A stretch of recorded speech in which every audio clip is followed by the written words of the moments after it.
here on SABC News over the last few days, and that will be the official announcement of the election results, what we kind of all know by now, but it's also the official ceremony, the closing ritual of this election, if you like.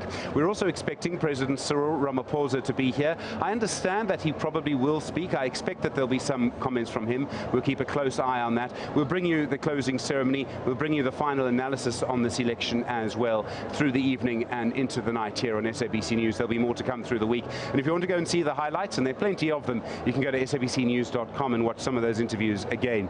So joining me, just to sort of count down with me and to sort of help us get in the right mood, if you like, for the big announcement, are two people who've been watching this election very closely. Mzwandile Mbeje, you know very well, no stranger to your screens. He's a senior political reporter here at the SABC, covered election after election after election after election. He'll tell me if I've left one out. And then Umgama Mthimkhulu is a political analyst at Nelson Mandela University in Nelson Mandela Bay in Port Elizabeth. Gentlemen, good evening. Thanks so much for joining me. Very good evening to you. It's all over. Now we have the shouting, in a way. And I suppose when we look at the national figures, you know, the ANC on 57.5%, there have been lots of predictions beforehand. Umgama, I'll throw it to you first. In a way, and I said on Thursday morning this might be a no surprises election, that seems to almost be the case. This is a no surprises election. No surprises at all. The only surprise is Johannesburg. It's close to, you know, below. The expectation was that Gauteng was going to be below 50%. So that's the only surprise in terms of what was the emerging consensus about what's likely going to happen. At a national level, ANC pushed to the 50s. That's where it should be in terms of what we've seen as a trend. All right, we've got various other things happening. I mean, Kwazulu-Natal, and let's go to what I would call the smaller surprises. So they're not necessarily big shocks. They're not something that are going to have an impact on the economy, but they tell us certain things. And Mzwandile, at Kwazulu-Natal, the ANC dropping, what was it, 11% from 65 to 54. That's a big drop. If ever there was a denial, Steve, from the ANC that the EFF is eating into its base, they must just look at what happened in KZN. I know many people were thinking that IFP had taken votes from the ANC, but if you look closely, actually is the EFF that took the votes from the ANC from 70,000 in 2014 to 350 this year. You can see that they really went for the ANC. Perhaps the results of the SRCs in the University of Ungoye and Mangosuthu Technikon should have told us. You have deep roots in this province. You know it very, very well. I mean, obviously there was a lot of talk before the election about what I would call the sort of non-Zuma factor. And by that I mean he had campaigned incredibly hard in KwaZulu-Natal in 2009. The ANC share of the vote shot up. We forget that the IFP won it in 94. And as a result of that, now Zuma no longer being the leader of the ANC, now a former president. Do you think that was a factor? I mean, the ANC will deny it. He himself will probably deny it. But do you see it as a factor? Well, I do want to say it could have been a factor, but then again, so what do I say about all other provinces where the same trend happened? So what I would basically say is that it may have affected a bit, but I don't think those who sympathize with Zuma would go to the EFF. I mean, if you look at what happened. They might have stayed at home though. Absolutely, but instead of staying at home, straight to the EFF. Umgama, how do you see it? So there's a trend and a pattern. If you look at there's a correlation between the stability of the ANC in a province and how much it performs. So if you look at Nelson Mandela Bay, there was a conclusive factional victory there, and the ANC has made a slight rebound. You look at Northwest, even though there were ructions, but Supramahumapelo has it, and the ANC remains, so it's lost some support, but not big time. So if you come to KZN, it makes huge losses, and I think for me, there's a correlation between the fact that that province, even though there may have been a unity facade created, but beneath the surface, it is highly splintered, and I think the result that we saw, it does also correspond with the fact that you have an ANC that's bleeding in a province, and that's why you would have support being lost. I mean, the prime example of what you're saying, of course, is the ANC in the Western Cape, isn't it? I mean, 20% in this election. Absolutely. In fact, right from the historically how it lost that province as a result of internal fights. In fact, what we've seen, not only with the ANC, is that every party that is splintered disappears. Look at PAC, for example. Oh, it's the perfect case, isn't it? All right, our analyst from Ngama Mtimka, and of course senior, I won't call him veteran because he's younger than me, but senior political reporter here at the SABC, Uzandile Mbeja, with us. Plenty more to come. Don't forget, 6 o'clock live here, you'll see the big ceremony, the closing ceremony, the proclamation of the elections 2019. Stay with us.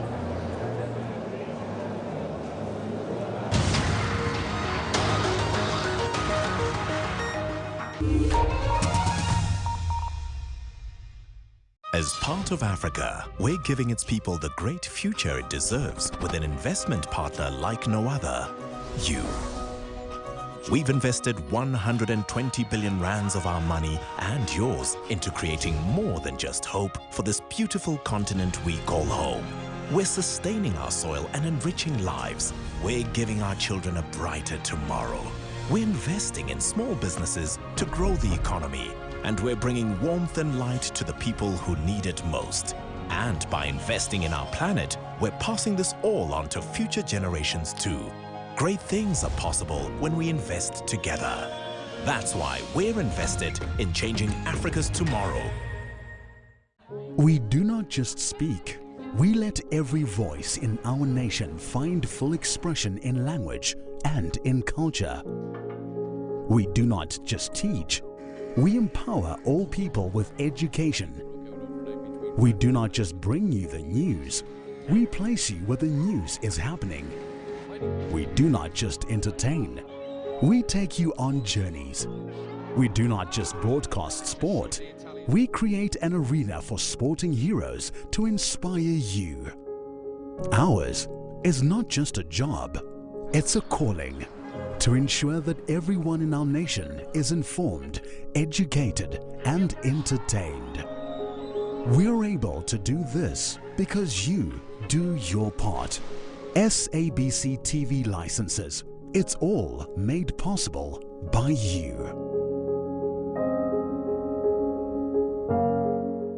As part of Africa, we're giving its people the great future it deserves with an investment partner like no other, you. We've invested 120 billion rands of our money and yours into creating more than just hope for this beautiful continent we call home. We're sustaining our soil and enriching lives. We're giving our children a brighter tomorrow. We're investing in small businesses to grow the economy. And we're bringing warmth and light to the people who need it most. And by investing in our planet, we're passing this all on to future generations too. Great things are possible when we invest together. That's why we're invested in changing Africa's tomorrow. I use my name first and foremost, that's all I heard. And from using the name, I got a small loan of 8,000 rand. I remember there is a time la sa zama kumfunela umsebenzi.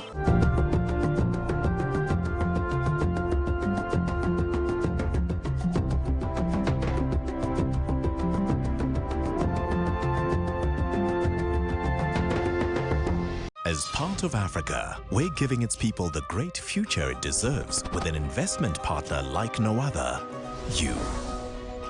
We've invested 120 billion rands of our money and yours into creating more than just hope for this beautiful continent we call home. We're sustaining our soil and enriching lives. We're giving our children a brighter tomorrow. We're investing in small businesses to grow the economy.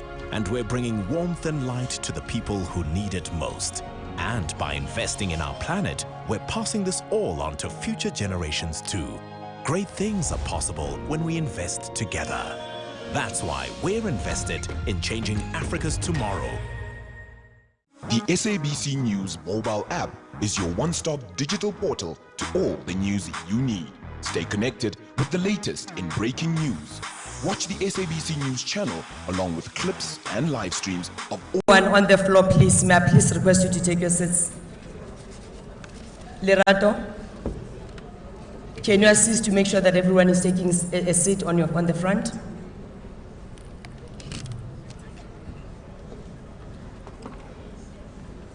Anyone on the passages, please, that side. I don't want to call my security to assist me. Can I have everyone, please, on that side of the passage? That's all right. That's all right. I'll be fine. I'll introduce myself.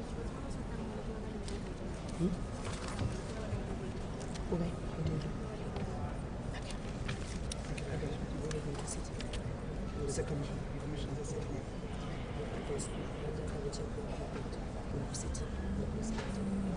The president is sitting over there. I'm not sitting with the president. I'm sitting with the chair.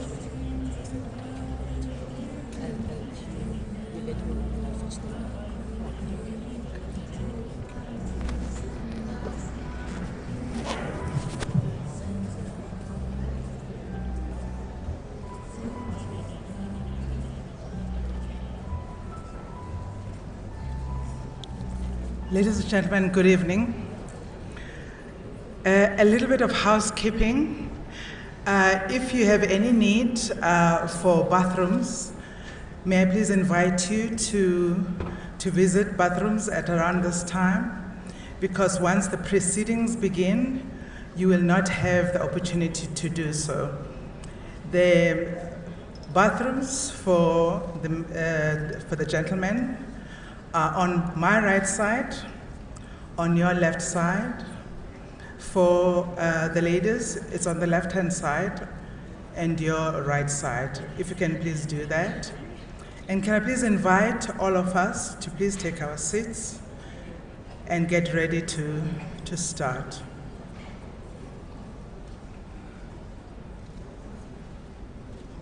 Around against Mmusi Maimane? I think there may be agitations for it, especially if there was a theoretical, there was some thought process that said Gwen resigned so that she could be positioned to go and challenge Mmusi Maimane. I think they'd be short-sighted if they made such a move, because first of all, you can't. Ngama, I'm going to ask you to just stop there. All right, I'm going to tell you, everyone here is being asked to rise, so we should probably do the same as we welcome the commissioners, and I expect the president of the Electoral Commission to join us here as well. We'll cross now to Nomsa Masuku, who is one of the program directors for the evening. You'll hear her voice from now on. You'll be relieved to hear that. And I am one of the 5 commissioners. If I can ask the commissioners, please, and the Chief Electoral Officer to take their seats, please, to remain standing, I'd be grateful. May I please ask you to remain standing as I welcome the head of the state, His Excellency, President Cyril Ramaphosa. You will remain standing when I do so, and please continue standing until we sing the national anthem.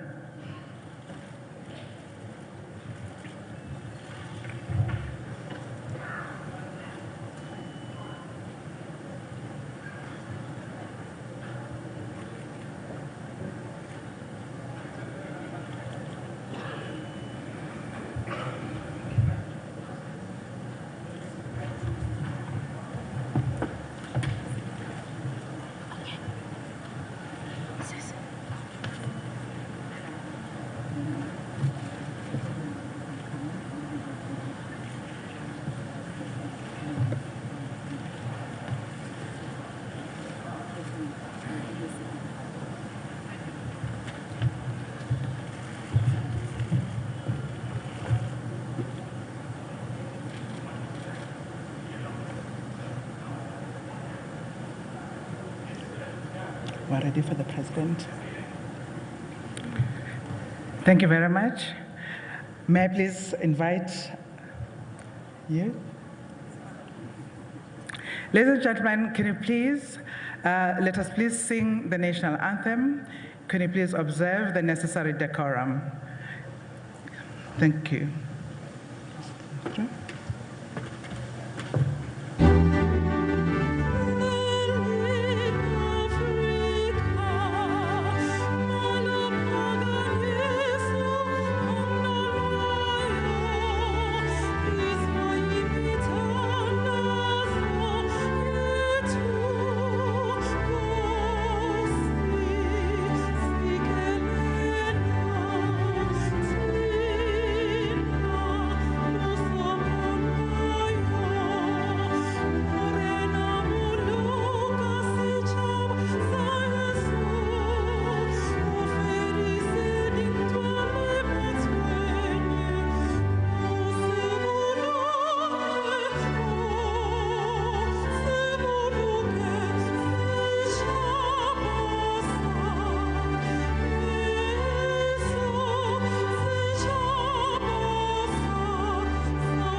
remain standing as we observe a moment of silence, please.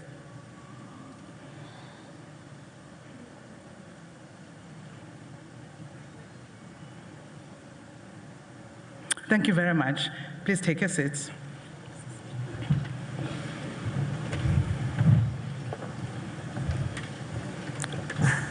Your Excellency, the President of the Republic of South Africa, may I take this opportunity to welcome you to this, the National Results Operations Center, on behalf of the Electoral Commission of South Africa. May I please also welcome your entourage of ministers and all the friends of South Africa that are in this edifice today. We have come today as we come to mark a significant point in the electoral cycle that I think all of us know has been a cycle that has been vibrant and that has said a lot about the nature and texture of our democracy. This evening, my job is a very simple one. It is to make sure that we work through the program and that we keep time and generally be comfortable in this room. Without wasting much time, please allow me to invite, before I invite, may I please introduce to you the commissioners of the Electoral Commission. On my extreme right-hand side, you have Commissioner Miepia.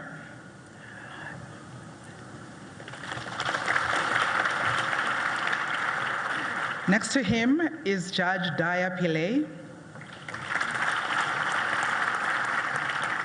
Next to her is the Vice Chairperson of the Electoral Commission, Ms. Janet Love. And next to her is the Chairperson of the Electoral Commission, Mr. Glenn Mashinini. And next to him is our Chief Electoral Officer, Mr. Sai Mamabulu. I have already introduced myself. Let me not do so a second time. Please allow me at this point in time to invite the Chief Electoral Officer of the Electoral Commission to please make his remarks. Sai?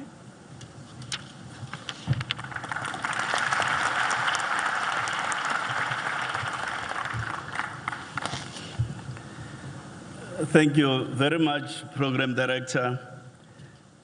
Your Excellency, President of the Republic of South Africa, Honorable Cyril Ramaphosa, President Kikwete, Chairperson of the Electoral Commission of South Africa, Mr. Glenn Mashinini, Commissioners, Justice Daya Pillay, Dr. Nomsa Masugu, and Mr. Mosotho Moepja, Honorable Ministers and Deputy Ministers, former chairpersons and chief electoral officers of the Commission, chairpersons and commissioners of follow Chapter 9 institutions, Your Excellencies, leaders of political parties, Your Excellencies and members of the diplomatic corps, members of international and domestic observer groups, representatives of faith-based institutions, representatives of civil society, representatives of parliament, members of the media, fellow South Africans, good evening. An election, it's a constitutional opportunity created for qualifying citizens to express political choices through the ballot. It is also about people who, through their choices, determine the political agenda of a nation. In the final analysis, an election is a constitutionally defined procedure to determine the will of a people. 2019 national and provincial elections were precisely about that, determining the political will of the South African people. Tonight, it's a final step of a journey which began more than 2 years ago. Indeed, it has been a journey of twists and turns, a journey of ups and downs, a journey punctuated by political maturity on the one hand and intense contestation on the other. It has been a journey that has been proudly traversed by the indomitable staff of the Electoral Commission and the tens of thousands of volunteers who have once again made South Africa proud. Our eternal gratitude and thanks to every one of you for your hard work, dedication, professionalism, and above all, for your integrity. In this regard, I want to acknowledge especially the executive committee of the institution, my team in ESCO, the provincial electoral officers, members of MENCO, and indeed all our staff, both in head office, provincial offices, as well as municipal offices. Without your sterling contribution, this project would have been impossible.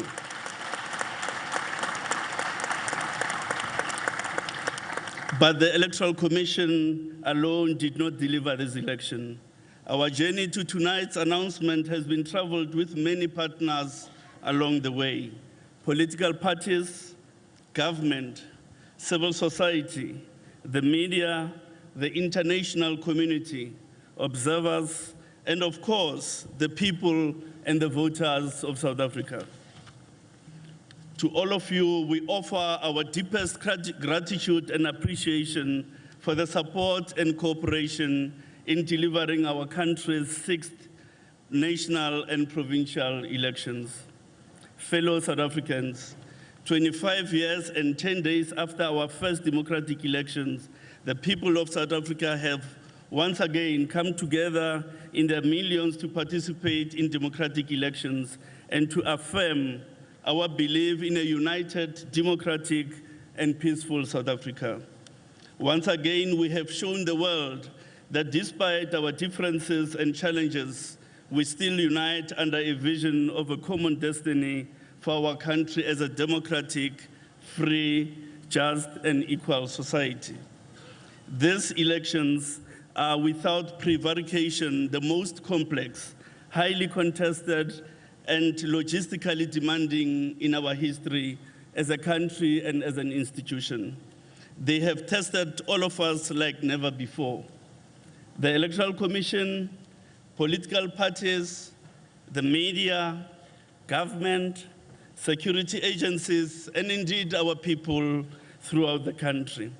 Nonetheless, and despite these challenges, it is our incontrovertible belief we have all come through this election even stronger as an institution. We have come through this election even stronger as a people.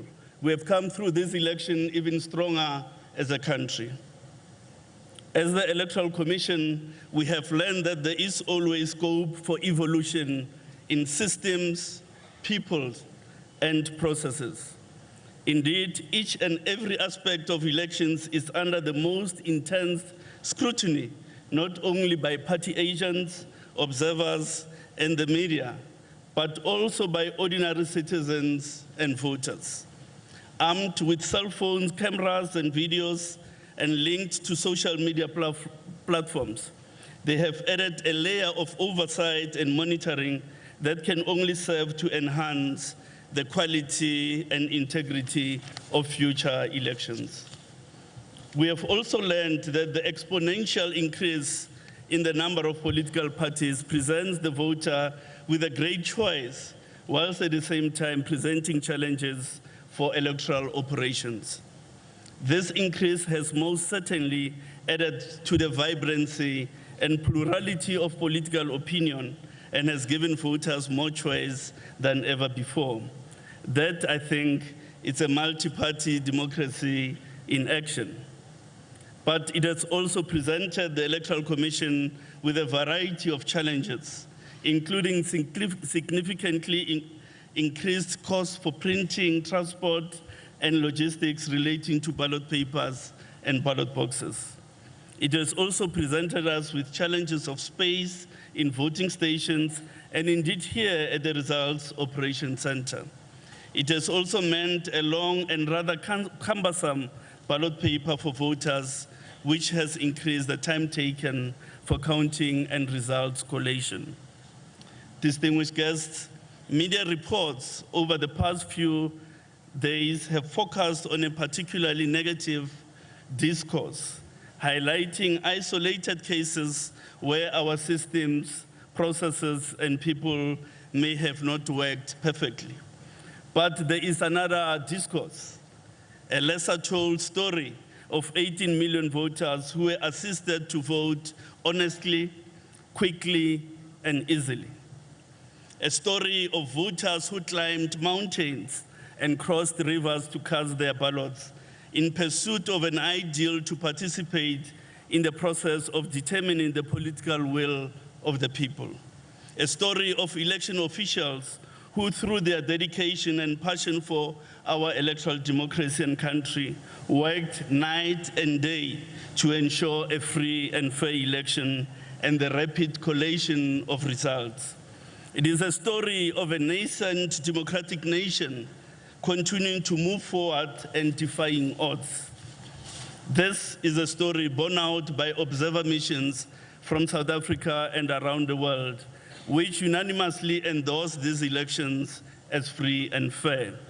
It is a story borne out by the Human Research Sciences Council on Voter Experience Survey, which made the following findings. 97% of sampled voters found the voting procedures inside the voting station easy to understand. 96% of sampled voters feel that the election procedures were free and fair. 96% of voters voiced general satisfaction with the quality of services rendered by the IEC officials to voters. 3% expressing a neutral position and 1% dissatisfied. 68% of voters took less than 15 minutes to reach their voting stations, and on average, 16 minutes in the queue before voting. 88% of voters found voting stations easily accessible to persons with disabilities and the elderly, while 6% did not.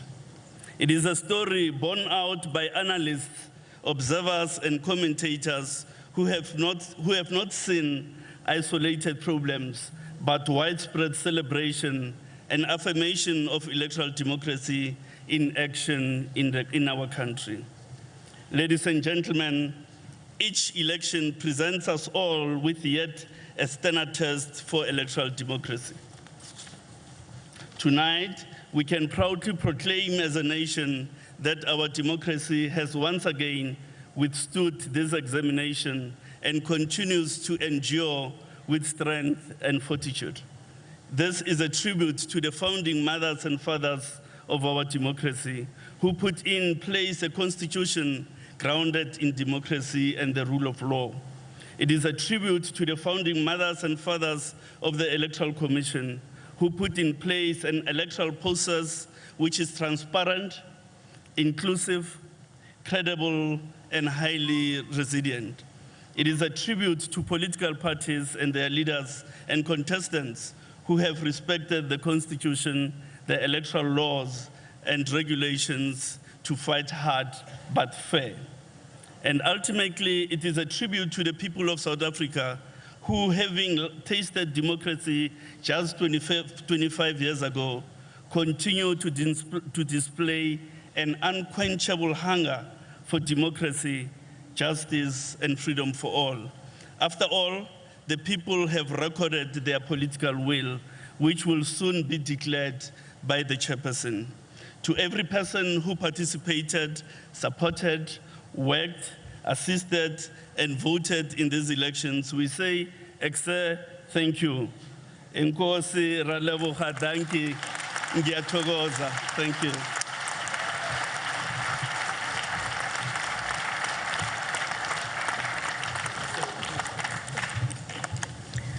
Thank you very much, CEO. Thank you very much. These are the reflections of a man who has not known much sleep for months on end, who has led his team valiantly, and his team continued to support him.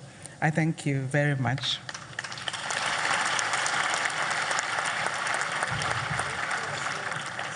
It gives me great pleasure to invite the chairperson of the Electoral Commission to discharge a constitutional duty that the Commission has.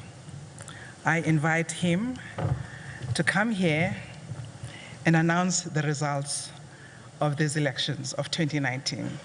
Chairperson.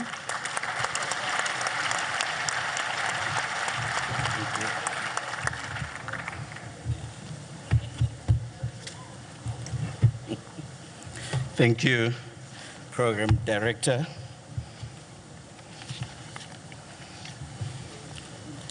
It is indeed a great honor to stand before you today, Your Excellency, the President of the Republic of South Africa, the Honorable Cyril Ramaphosa, His Excellency, the former President of United Republic of Tanzania, Mr. Kikwete, the Speaker of Parliament, Ms. Mbete, and the Deputy Speaker, Sinoli, fellow commissioners, as already acknowledged by the previous speaker, ministers and deputy ministers present here, honorable leaders and representatives of the political parties, chairpersons and members of the fellow Chapter 9 institutions present, members of the judiciary present, high commissioners, ambassadors, members of the diplomatic corps, Islabani Kulube, our chief electoral officer, Mr. Mamabulo, and fellow members of his EXCO, our provincial electoral officers, Ibuto Elngalambati, members of the domestic and international observer missions that have graced this auspicious occasion, traditional leaders, international members of civil society, members of the NGOs, representatives of the faith-based organizations present here, members of the organized labor, as well as the business community who have joined us here, members of the Fourth Estate, our media, distinguished guests, ladies and gentlemen. On behalf of the team, the mighty team that is here in front of you, that constitutes the Electoral Commission, it is indeed an honor to welcome you all for the announcement of the results of the 2019 national and provincial elections. The Constitution of our country, in its founding provisions, commits us as a nation to, I quote, universal adult suffrage, national common voters' roll, regular elections, and multi-party system of democratic government. And yes, we had our share of multi-party contesting this round. It then establishes the Electoral Commission and mandates it to carry out very simple tasks: to manage the elections, ensure the elections are free and fair, and to declare the results, just to paraphrase those, the mandate. But as the fellow CEO has indicated, that particular task requires distinguished and accomplished young men and women, as this country's young men and women have showed.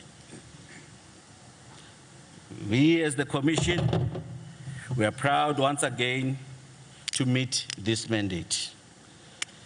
And by declaring the national and provincial elections 2019 to be free and fair, and to announce the results of those elections within the 3 days that we finished polling.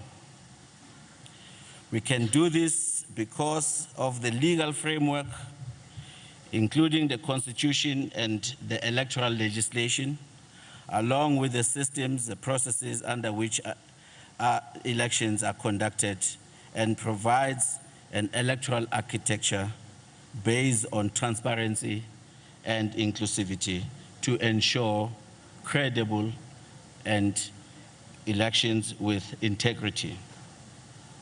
We can do this because of the 200,000 or so fellow South Africans who volunteered and were staff members of the Commission, who made sure that the democracy dwindle on their watch.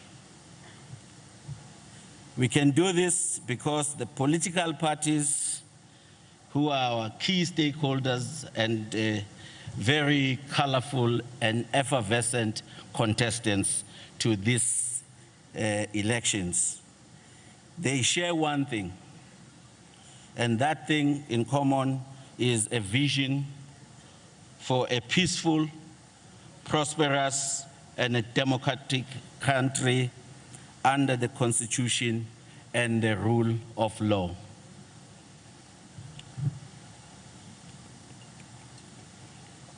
Excuse me.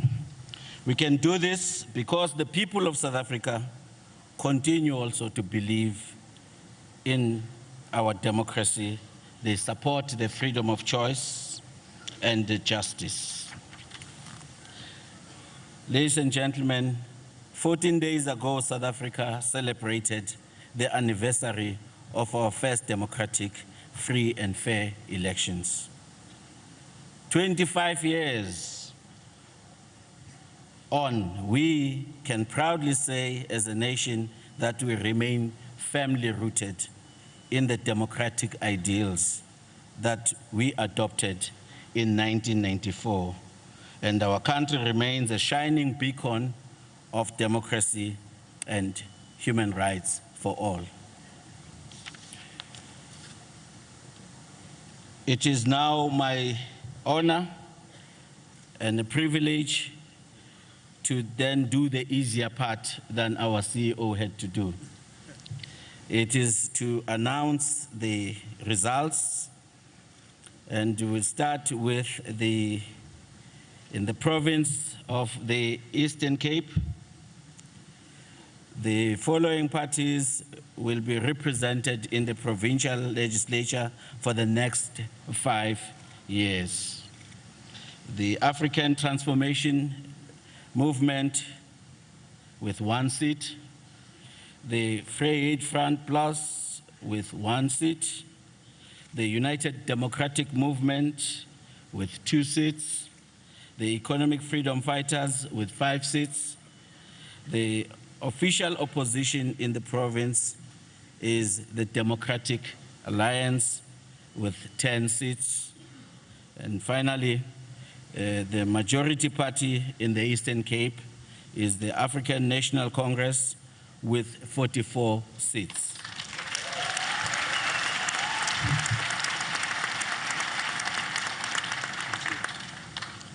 In the province of the Free State, the following parties will be represented in the provincial legislature for the next 5 years.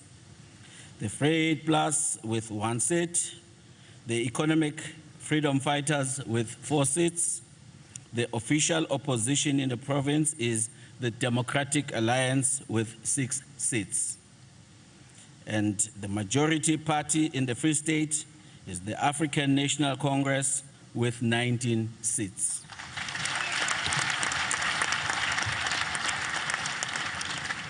In the province of Gauteng, the following parties will be represented in the provincial legislature for the next 5 years. The African Christian Democratic Party with 1 seat, Inkatha Freedom Party with 1 seat, the Free 8 Front Plus with 3 seats, the Economic Freedom Fighters with 11 seats. The official opposition in the province is the Democratic Alliance with 20 seats. And the majority party in Gauteng is the African National Congress with 37 seats.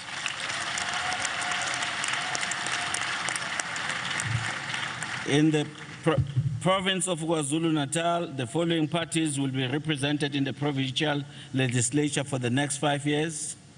The African Transformation Movement with 1 seat, the African Christian Democratic Party with 1 seat, the Minority Front with 1 seat, the Economic Freedom Fighters with 8 seats, Democratic Alliance with 11 seats, and the official opposition in the province is Inkatha Freedom Party with 13 seats.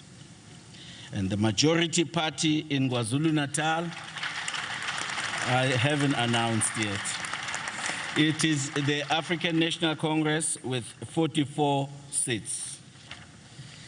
And the province of Limpopo, the following parties will be represented in the provincial legislature for the next 5 years. The Free 8 Front Plus with 1 seat, the Democratic Alliance with 3 seats, the official opposition in the province is the Economic Freedom Fighters with 7 seats. And the majority party in Limpopo is the African National Congress with 38 seats.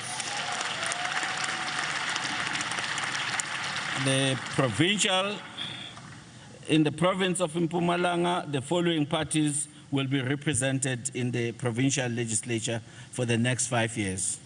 The Free 8 Plus with 1, the Democratic Alliance with 3 seats, and the official opposition is the Economic Freedom Fighters with 4 seats. And the majority party in Mpumalanga is the African National Congress with 22 seats. In the province of the Northwest, the following parties will be represented in the provincial legislature for the next 5 years. The Free 8 Plus with 2 seats, the Democratic Alliance with 4 seats, the official opposition in the province is the Economic Freedom Fighters with 6 seats. And the majority party in Northwest is the African National Congress with 21 seats. And in the province of Northern Cape, the following parties will be represented in the legislature for the next 5 years. The Free 8 Front Plus with 1 seat, the Economic Freedom Fighters with 3 seats. The official opposition in the province is the Democratic Alliance with 8 seats. And the majority party in Northern Cape is the African National Congress with 18 seats. In the Western Cape, the following parties will be represented in the legislature for the next 5 years. Al-Jamaa with 1 seat, the Front Plus 1 seat, the African Christian Democratic Party with 1 seat, and Good with 1 seat, the Economic Freedom Fighters with 2 seats. The official opposition in the province is the African National Congress with 12 seats, and the majority party in Western Cape is the Democratic Alliance with 24 seats.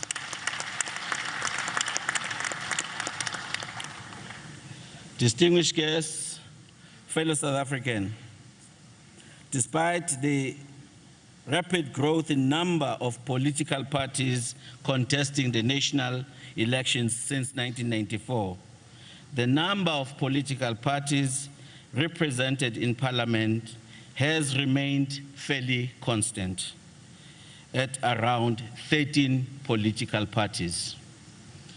From this year, despite the record number of 48 political parties contesting in this year national elections and provincial elections, in the national election, voters will have 14 parties representing them. The following parties will be represented in the 6th National Assembly.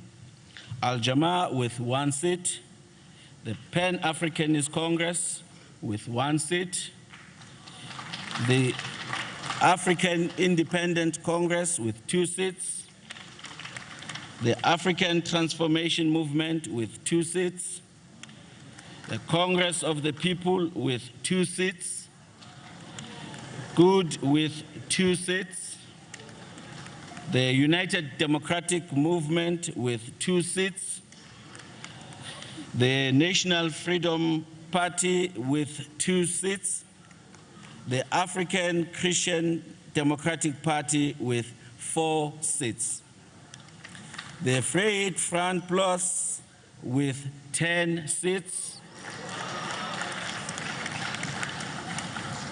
Inkatha Freedom Party with 14 seats,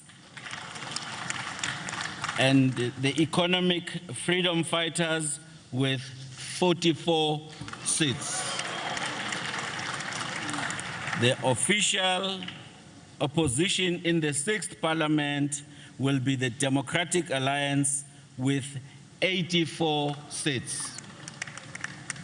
And finally, distinguished guests and fellow South Africans, for the 6th time in 26th year in a row, the majority party in the National Assembly of South Africa will be the African National Congress with 230 seats.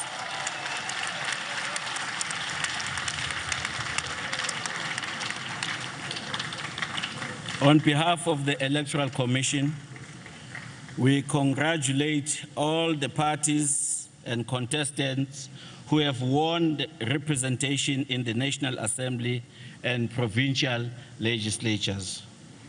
We call on all the candidates who will soon take their oath of office to serve the people of South Africa with pride, with dignity, with integrity, and with accountability, for that is what our Constitution calls for and our people deserve.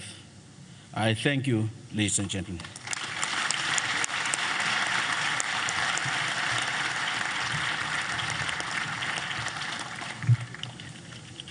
Allow me to take this opportunity now to invite our head of state, His Excellency,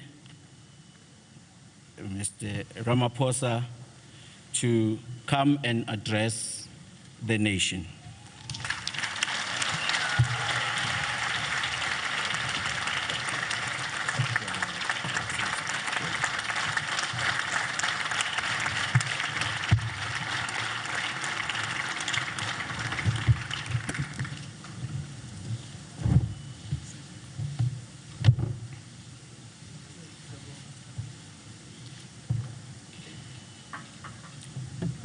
Program Director, His Excellency, former President of the United Republic of Tanzania, Mr. Jakaya Kikwete, the Chairperson of the IEC, Mr. Glenn Mashinini, and Commissioners of the IEC, the Chief Electoral Officer, Mr. Saima Mabulo, leaders of political parties who are present here with us, the Speaker of the National Assembly, Ms. Baleka Mbete, the Deputy Speaker of the National Assembly, ministers of our government at national level, premiers who are here with us, MECs who are here, and deputy ministers,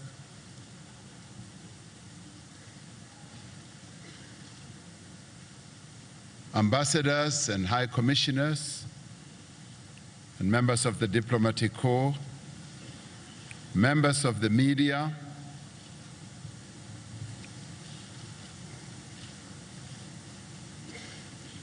members and leaders of the Chapter 9 institutions, justices who are here with us tonight,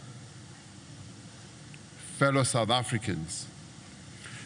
25 years ago, millions of our people exercised their democratic right for the first time to vote for the government of their choice. And in doing so, they set our country firmly on a path of freedom, democracy, and progress. The actions of the people who voted then in 1994 represented the fulfillment of a solemn pledge made decades before by the drafters of the iconic document, the Freedom Charter, which said, open quote, no government can justly claim authority unless it is based on the will of all the people, close quotes. That first vote was a tribute to the heroic struggles that were waged in our country by successive generations of gallant women and men, to the hardships they endured and to the sacrifices that they also made as they were prepared to suffer so that we can be free. Today, 25 years later, we are here at the invitation of the Independent Electoral Commission to witness the announcement of the official results, as we have, of the 6th democratic general election. Having observed millions of our people across the length and the breadth of our country, casting their votes patiently, enthusiastically, and peacefully 3 days ago, we now have a greater appreciation of what President Nelson Mandela meant during his inauguration on the 10th of May 1994, when he said, open quotes, let freedom reign. The sun shall never set on so glorious a human achievement, close quotes. This election confirms that freedom and democracy does indeed reign in South Africa. And we are grateful for that. It gives us the assurance that our people are indeed the true custodians of our freedom and democracy. We pay tribute to the millions of our people who went to the polls to choose the public representatives who will champion their collective interests and aspirations and help them realize their shared dreams and common nationhood. Many of our people braved the rain, the cold, and various other weather elements, the wind included, to cast the ballots that will determine the future of our country. We just heard that many of them crossed rivers, swollen rivers at that, and climbed mountains and hills to go and cast their votes. And in doing so, they reaffirmed the vibrancy of our democracy in an environment of diverse opinions, where there was much contestation amongst various parties. After months of campaigning, where political leaders of all persuasions had their say, this week, the people of South Africa have themselves had their say. We salute the elderly for coming out in their large numbers to vote, as they have done in every election since 1994. We were deeply saddened by the passing away of two of our elderly compatriots at the voting stations on Wednesday. We send our sincere condolences to the families and friends of Ms. Susan Matuna from Van der Bijlpark in Sedibeng, and Mr. Dirk Henry Osher from Elanspoort in Tshwane. We must honor their memories by deepening our democratic future and culture, and also defending with all that we have the right to vote.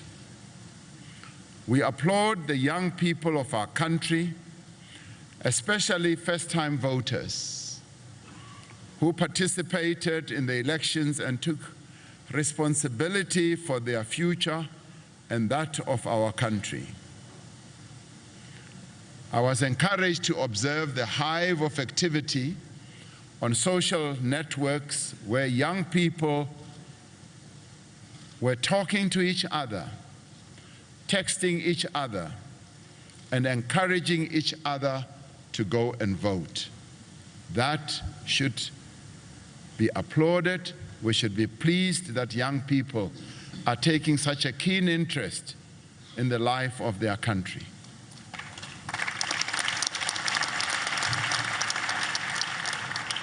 We do, however, need to say we want that keen interest to keep growing, because many more young people are still outside the fold of voting activity, and we want them to participate even much more than those who participated now. Our people have spoken, and they have done so clearly and emphatically. They voted for a united South Africa in which all may realize their potential.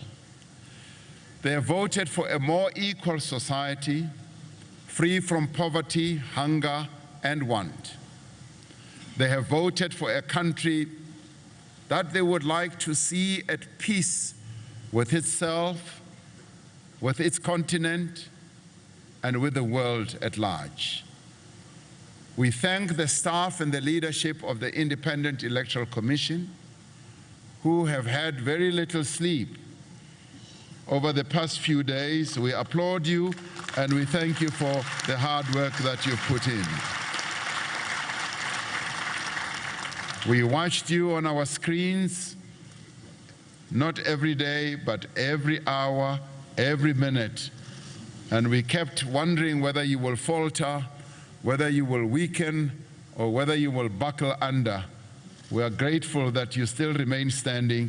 Thank you for serving our people with such great distinction.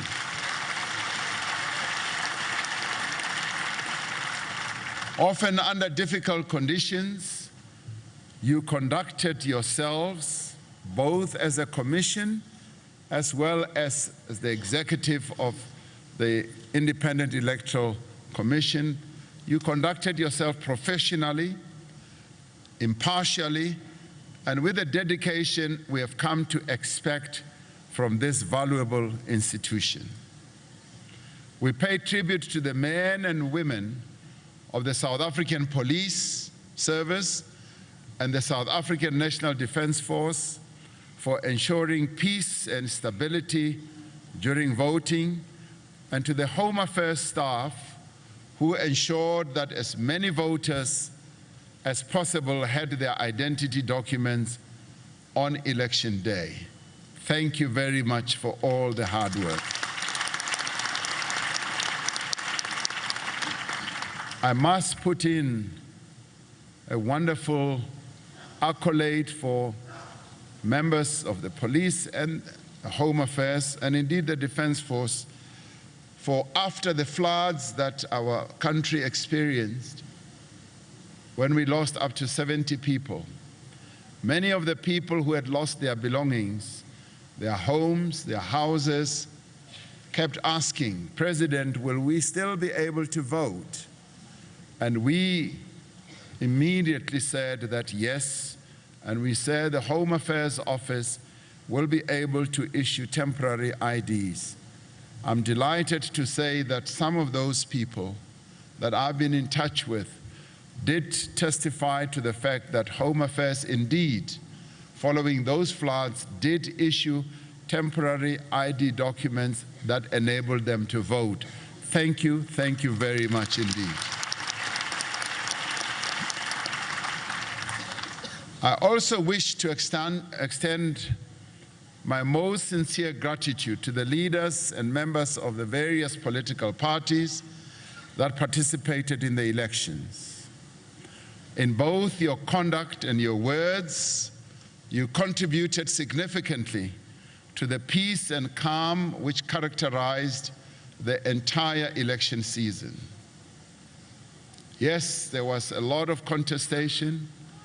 There was a lot of exchange of wonderful words to each other, difficult words and harsh words to each other, but we were all in a contest. And I thank you for engaging in a most wonderful contest, and our people have now spoken, and all of us are called upon to accept the word and the will of our people irrevocably.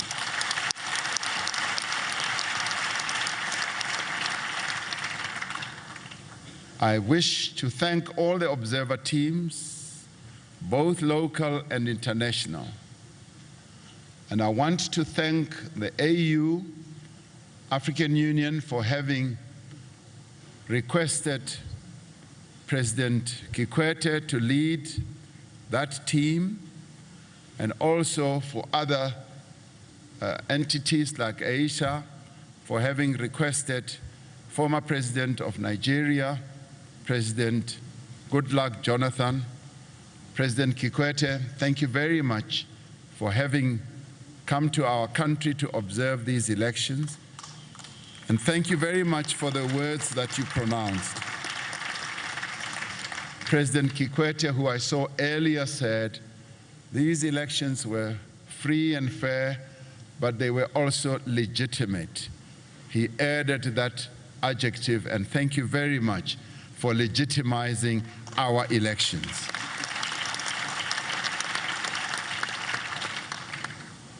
I also wish to thank the media, which continues to play such a vital role in our democracy, and which was so important in ensuring that South African people were well informed as they went to vote.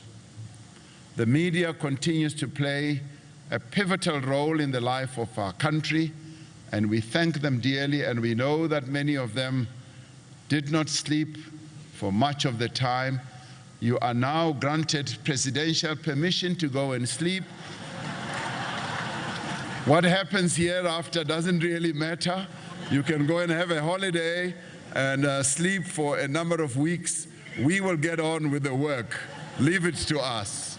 Lastly, I wish to thank the religious leaders of our country, of all faiths, who prayed for a peaceful election. You kept praying as all of us as leaders of our various political parties crisscrossed the length and the breadth of our country. You kept telling us that you are praying for our elections. And I also want to thank our traditional leaders who, as various leaders went through the length and breadth of the country, you gave them passage to go into the villages, into the places where our people live. We thank you truly for all that. I salute each and every one of you, and I thank you for making it possible for this election to be a resounding expression of the will of the people of South Africa. We can declare with certainty that democracy has emerged victorious in our country. Our people have given all the leaders of this country a firm mandate to build a better South Africa for all. Let us now work together, black and white, men and women, young and old, to build a South Africa that truly belongs to all who live in it, as proclaimed by our forebears as they drafted the Freedom Charter. One South Africa which is united, which is non-racial, non-sexist, democratic, and prosperous. Let freedom reign, and let democracy reign, and let the sun never set on so glorious a human achievement as the first democratically elected president of our country, Nelson Mandela, said. I thank you all.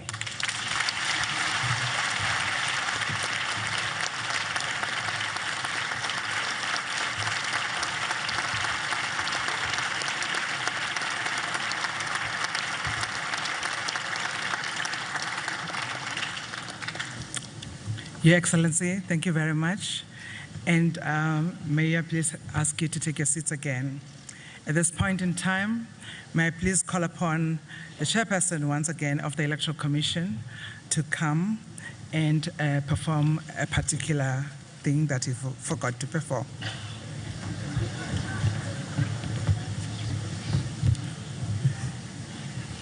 Thank you, Program Director.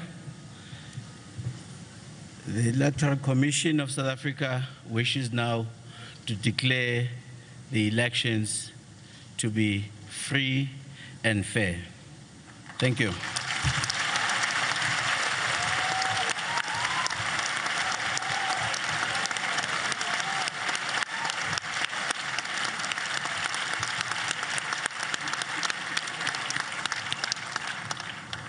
I think I would be acting out of character if I didn't ask you to clap again.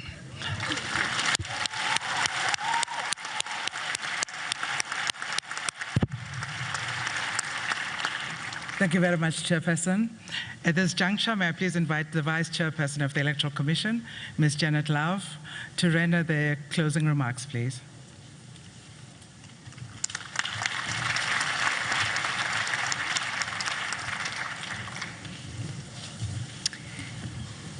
Thank you, Dr. Masuku, fellow Commissioner and Program Director.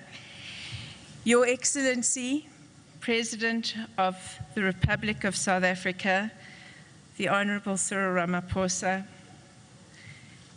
fellow Commissioners from the Electoral Commission, honorable guests, and in particular, His Excellency, Mr. Kikwete, ministers, members of the executive who have helped us along the way, ladies and gentlemen, welcome to all of you again, but a particular thank you on behalf of the Electoral Commission to you all. As noted by the Chief Electoral Officer, elections are a collaborative endeavor. And when that final whirlwind takes hold, the job of the Commission and all of its staff who give of themselves unstintingly we can feel sometimes a little lonely. But as the results unfold and the will of the South African people begins to reveal itself on our leaderboards, then we can see that in our success, there are many who are part of the birth of a new era, a new 5 years.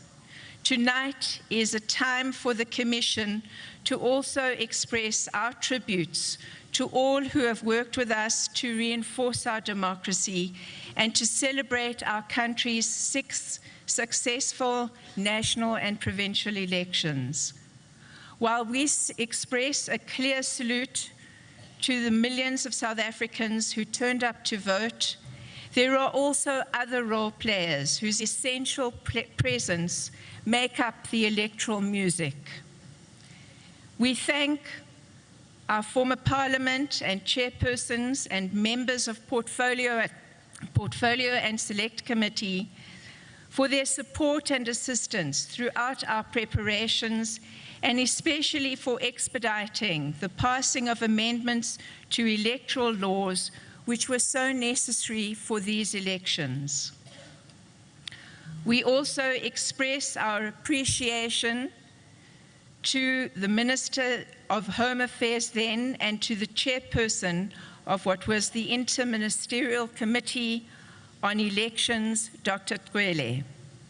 Our special thanks again to the security agencies, including the South African Police Services, the State Security Agency, and the various security structures for their vital, indispensable role that they played in securing these elections. And I'd like you to all give them a round of applause. We express our thanks and gratitude to various ministers and government departments who have assisted us in a myriad of ways, including, as you've heard, our Department of Home Affairs, the Department of Cooperative Governance and Traditional Affairs, our Department of International Relations and Cooperation. We thank all of you. We also want to express thanks to our longtime sponsors and strategic partners in the telecommunications sector, Telkom, for their ongoing support. It is hugely, hugely appreciated by everybody who has had the opportunity not just to be in this room, but to benefit from what this place has got to offer.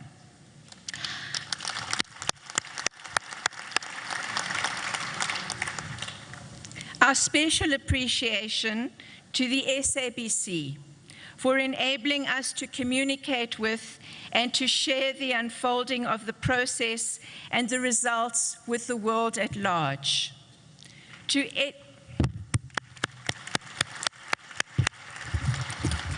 ESCOM for working with us to light the way of our democracy. We thank you.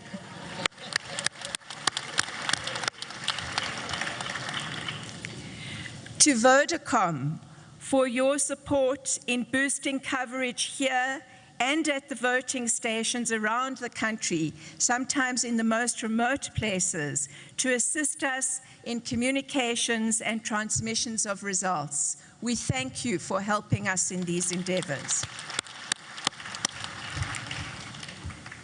I know that I'm speaking on behalf of the Commission as a whole when I say a special thanks to our Statistician General, our SG, Mr.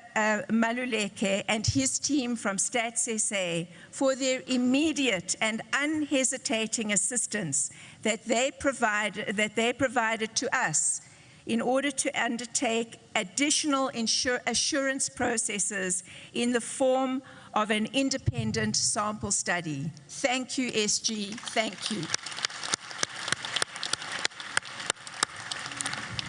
To the diplomatic corps and the international community for your support and involvement, including the EU and the European Centre for Electoral Support, which has sponsored our conflict mediation program, which was invaluable in so many areas of this election. Thank you again, thank you. To all of our observer missions, particularly those who have traveled, but equally those who have rooted themselves in every part of our country in local communities, our local observer missions, from the churches, from our foundations, from our civil society organizations, all of you, we really thank you and we value your counsel. We really appreciate your voluntary efforts, and we wish that you will join us along the journey of strengthening every part of this operation as we go forward. Thank you.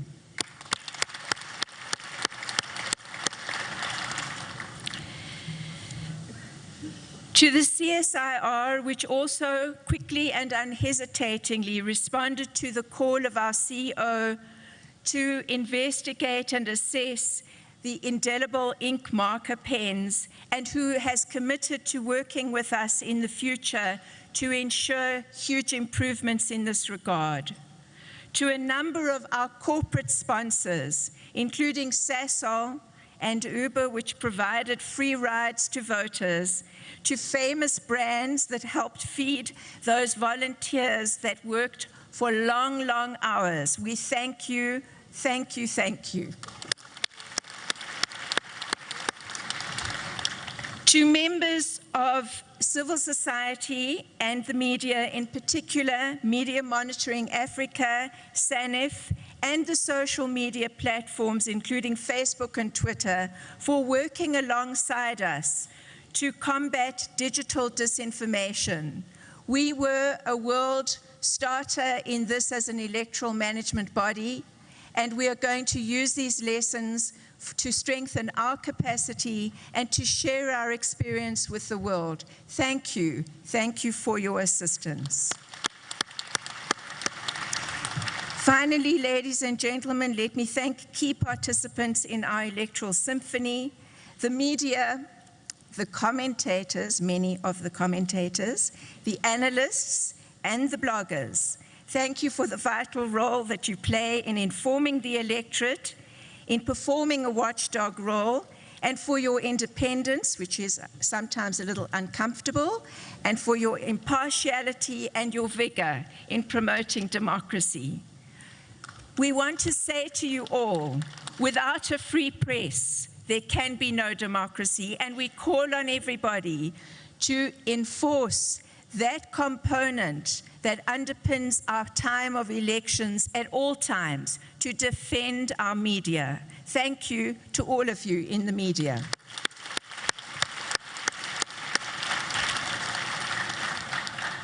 To the political parties, their leaders, candidates, and their party agents, thank you for cooperating, thank you for supporting, and thank you for assisting us and the nation towards the achievement of a successful process. We are immeasurably grateful to those of you who engaged in a respectful, open, candid manner in many bilateral and multilateral engagements before and during these elections. That kind of multi-party cooperation is at the heart of what makes our democracy possible. We thank you in the name of all who cherish democracy in our country.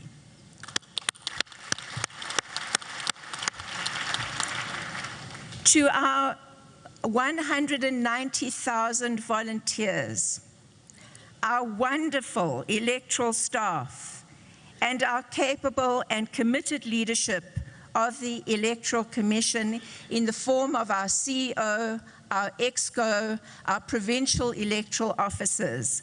There are no words that can express our gratitude. Thank you. We want you to know that we are awed by your commitment, your enthusiasm for elections, and democracy and your ability to rise to the occasion, no matter what the circumstances, no matter what the challenges. I'm looking at many of you in front of me, and I am awed. Thank you to all of you. South Africa doesn't know how lucky they are to have you. Excuse me. And once again, to the voters and people of South Africa who continue to believe in democracy and continue to register and vote in elections in high numbers. We wish there were more of you. We want to work for more of you, but those who have turned out, we are hugely grateful. Without you and your participation, there can be no democracy. You are what is keeping the flame of freedom burning so brightly. Thank you all.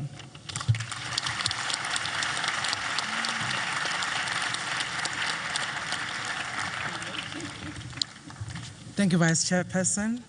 At this point in time, I am also going to ask the technology to cooperate with us just one last time whilst I feed your eyes. If you can please.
Ladies and gentlemen, at that point, it is at this point that we rest the XA 2019 campaign. Thank you so much for being a wonderful audience.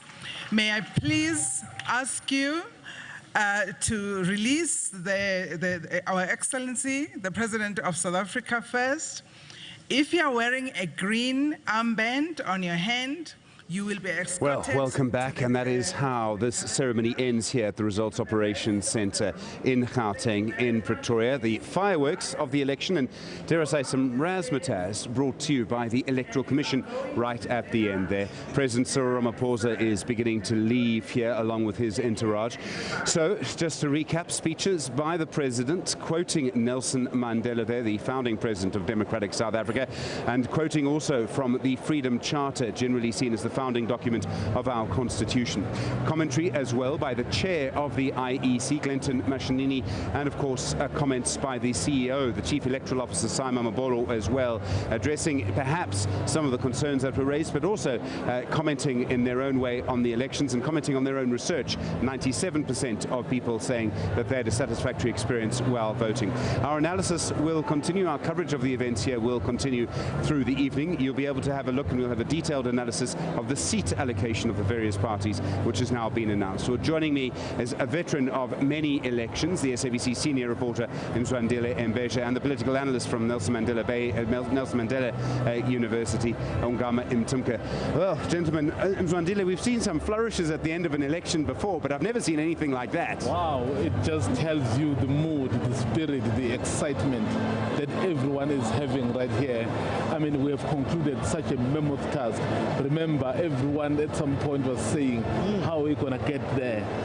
We are here now, so we know who our new representatives will be from which parties.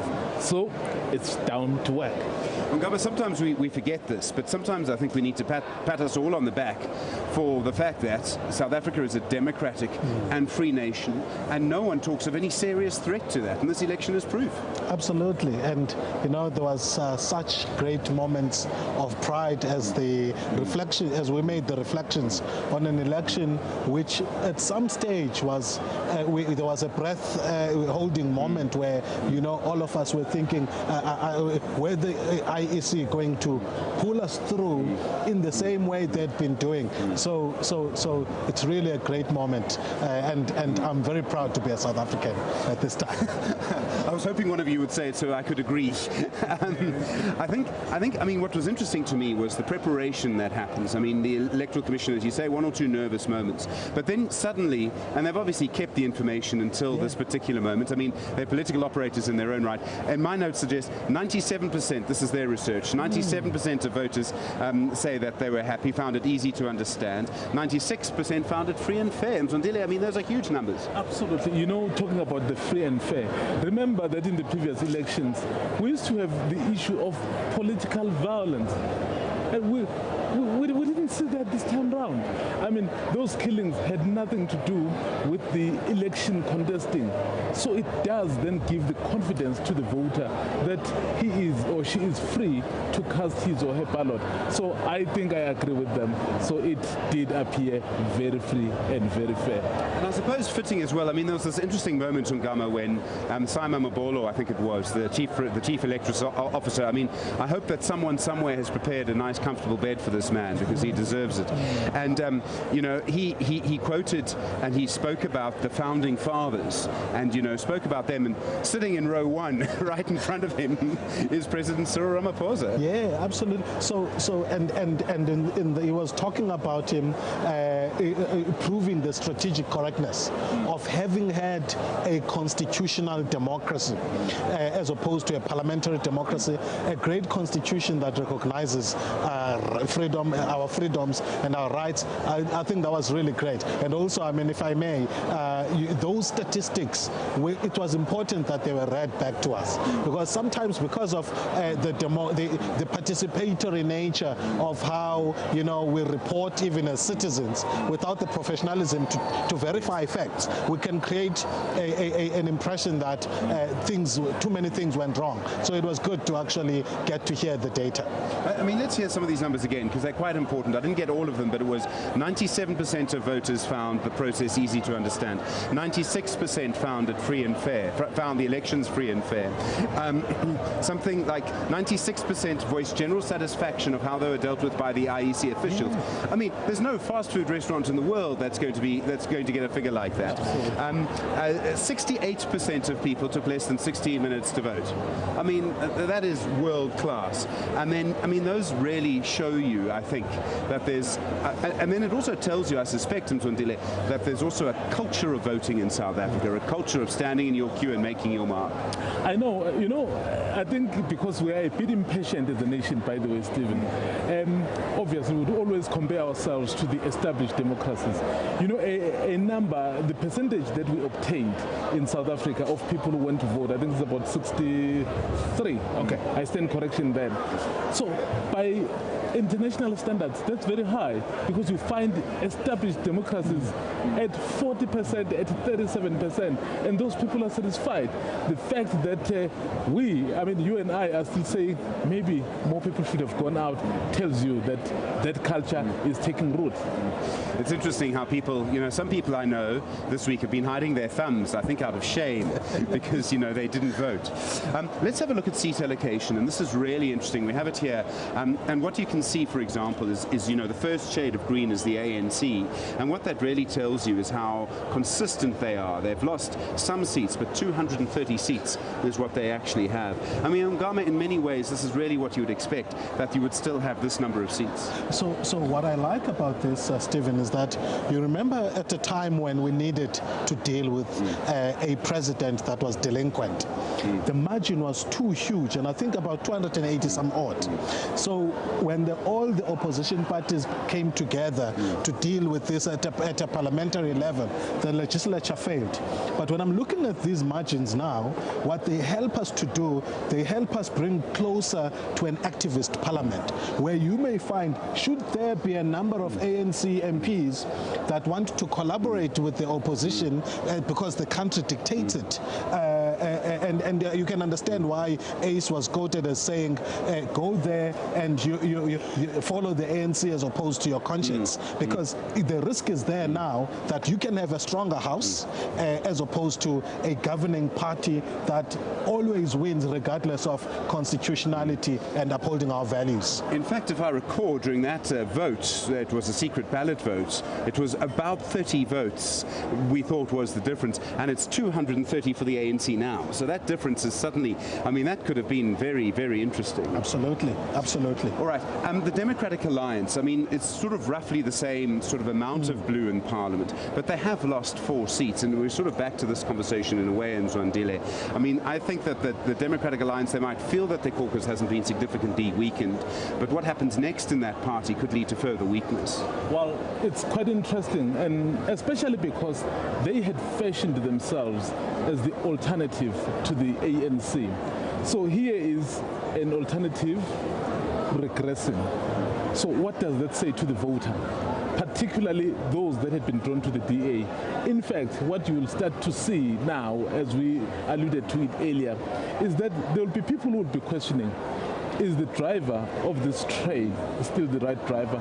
Yes, he is picking up the right passengers along the way, but he's also leaving some of the key figures that we need. So we need a driver that will be able to attract the new voter, but keep the traditional base. In this instance, it appears perhaps Musimaimane is succeeding in appealing to a new market, but not largely, and then at the same time shedding the traditional base. It's bad news for him. All right, if we continue looking at this touchscreen when we do it, Ungama, we talk about that, but I know planes have a co-pilot and often a flight engineer, but trains don't necessarily have 2 drivers. Who would be the next person? Who would be the co-pilot in the DA that could suddenly be, promoted to pilot? I don't know if we see that person. It's very interesting. So there was a proposition that Gwen Gwenya might be that Trojan horse. I don't think the DA should be exploring. I think they should sit down and analyze exactly what happened, because I think there's a broader contextual issue here. They must make a strategic choice. Do you want to grow beyond being an official voice of minority groups, or do you want to become a party that's going to grow beyond that? So it may be good, actually, that they are shedding some part of the support base, because it's a minority. It's significant because it results in number of seats being lost, but they could have budgeted this in, and I liked what Musimaimane had to say, that sometimes you have to stick it out because the principle or the strategy is correct, and it's not uncommon in the short term to suffer tactical gains. And we mustn't also forget the cumulative effect of having too many political parties contesting, because what it does is there are 2 things, if I may. One, People change a party because they vote for another party because, one, they don't like the existing parties. Two, they want that party to come in. So we mustn't now, when those parties have not made their way into parliament, think that they didn't contribute in reducing the total share of the vote that is held by everybody who remains in the legislature. All right, Ongama, let's you and I have a closer look at the screen. And one of the things that's really interesting on it is if we look at the red, okay, and we're going to look at the right color red, which is, of course, the economic freedom fighters. So we can see the economic freedom fighters there, 44 seats. They had 22 before. I mean, it's going to be a louder presence, a lot more red suddenly in the National Assembly. Yeah, and kudos to them. I think part of it is due to the fact that they positioned themselves as a party that's willing to drive a more radical and faster path to transformation. I don't think they're getting it for their specific tactics or policies, and I hope that the EFF doesn't miss this. It's one thing to be perceived to be bringing faster change. It's another to assume that has got to do with a specific one or two tactics. So I hope they take the right lesson from this and not go off on a tangent and actually bring in some of the tactics that worked for the previous administration that are not going to work for this one.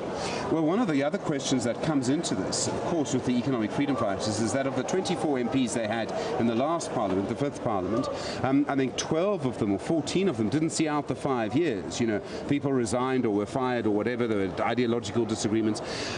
With 44 people, excuse me, it is 44. That's a much bigger caucus to manage. Do you think that we might start to see some, keeping a political party together? Musi Maimane, Helen Zille, Jacob Zuma and Cyril Ramaphosa will all agree that's the hardest thing. I mean, are we going to see those problems coming into the EFF, do you think? Absolutely, Stephen. To control a small number of people, it's great. There are challenges of growth. As they grow, they are attracting a diverse range of MPs who, in terms of thinking, may show a little bit of independence. And some of those people, by the way, may not be buying into the strategy of a creative chaos in the National Assembly, among other things. So they're going to have to manage, the span of control has become bigger, and it may mean that it's not easy to manage things going forward. Ongama and Timka still with us from Nelson Mandela University. We're here live at least until 7:30. There are a lot more developments to come. We're joined now on our set here at the Results Operations Centre by Themba Gordy, the leader of the African People's Convention. Mr. Gordy, good evening to you. Thank you very much. I'm sorry to have to ask this, but you must be very disappointed to not be going back to the National Assembly. Well, yes, at a personal level, yes, but also at a party political level. We would have loved to have remained in the National Assembly and use that platform to advance our political cause. But I must express my sincere appreciation for the time, the opportunity that I had to be in Parliament, and most importantly, the opportunity to chair the Public Accounts Committee and to be of service to our people. Well, it's life. It's another phase in the process of life and in the process of our public life. That for these next 5 years, the APC will not be there in Parliament. How it then still exercises its political mandate and its political objectives, it's something over which I think the collective of our leadership will be able to sit down and do. I think it's still too fresh for one to say definitively this is what we're going to do and this is how we're going to do it. Now imagine everyone, you need as much sleep as everybody else before you make decisions about the future. There will now be a new chair of the Standing Committee on Public Accounts, and in a way it's a role which has seen you quoted on the media. You and I have spoken about your role there many times, played crucial roles at certain times around Nkandla, around other issues that have become for the National Assembly. Someone will take that role now. It should by convention be someone not from the ANC. What's your advice to that person? Well, look, I've been chair of that committee for a record 14 years. And there's so many things that I've learned in terms of how government operates, but also in terms of my own personal development. And this issue of what happens when I'm no longer there. And my initial thoughts have been, look, the new person who comes must be given the space to develop his or her own approach and to be able to take the process of oversight in a completely new but higher and more qualitative trajectory than what I've done. What I've done is what I have been able to draw from inside me in terms of my own commitment, in terms of my own perspective. And I would want that whoever comes in must be given the space to say, look, this is what others have done and this is how far they've taken the Public Accounts Committee too. We cannot say sustain it there because oversight is an evolutionary process.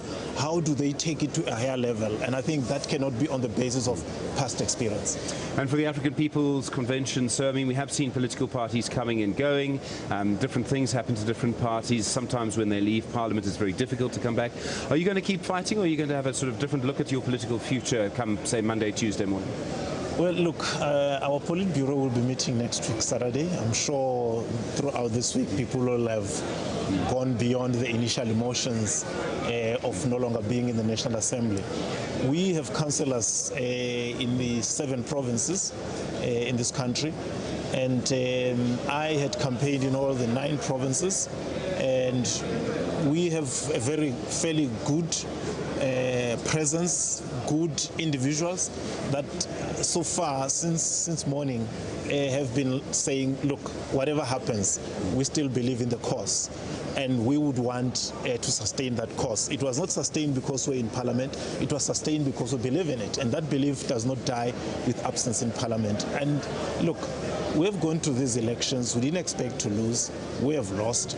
But even before the results were announced, there were a few things that were picked up that we said, look, whatever happens, we need to look at this in order to sustain and propel ourselves forward, which I believe we should be able to do still.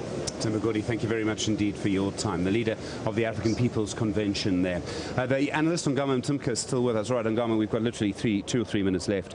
Let's just sum this election up in some ways. We spoke about it being a sort of no surprises election. There are a couple of other shocks we haven't spoken about. The UDM has lost significant support, for example. An election campaign can often see different constituencies and their representatives shouting at each other. That's how politicians get support. Now comes the parliamentary process. There will be the swearing in, there will be an election of a president, presumably President Ramaphosa.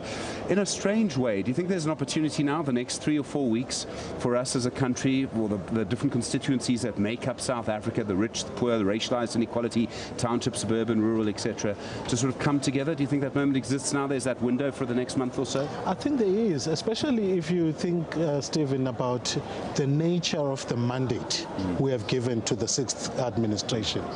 What for me we've done here is we've shown cumulative in learning about our experience. When we came out of the 9, whether they were wasted years or 4 years, 5 years wasted in that, if we came out of this election and still continued on the trajectory of a dominant party system, we would not be a learning people. I like the fact that now we've learned, and across the board we've given a mandate still and a chance to the administration, but we've reduced it, and in fact across the board people have suffered some blows, and we're saying as the electorate, we're not giving you a blank check as you may assume when after an election. So I think what this is going to do is going to reinforce what we call regime performance. Every party that's there, they know that they have to actually work hard. Ngama Mtimka, thank you so much for being with us, a political analyst at Nelson Mandela University. Well, that brings an end to our live coverage of elections 2019 from the South African Broadcasting Corporation, your SABC here at the Results Operations Centre. I haven't asked them, but I think everyone here will allow me to speak on their behalf for a moment when I say thank you so much for being a part of it. I personally would like to say thank you to all of the hardworking people behind the scenes, the people who've been doing the graphics, the crews, the technical people, the people who've been putting microphones and makeup on people like me, and all the people that you unfortunately don't get to see. The list is incredibly long. Everyone's worked incredibly hard, and I'm very optimistic that everyone will now get some sleep. But thank you for being a part of it with us here on the SABC. We really do appreciate it, and thank you as well for being a part of elections 2019. There'll be more analysis, there'll be more developments over the next few days. Stay with us, and thank you so much for watching.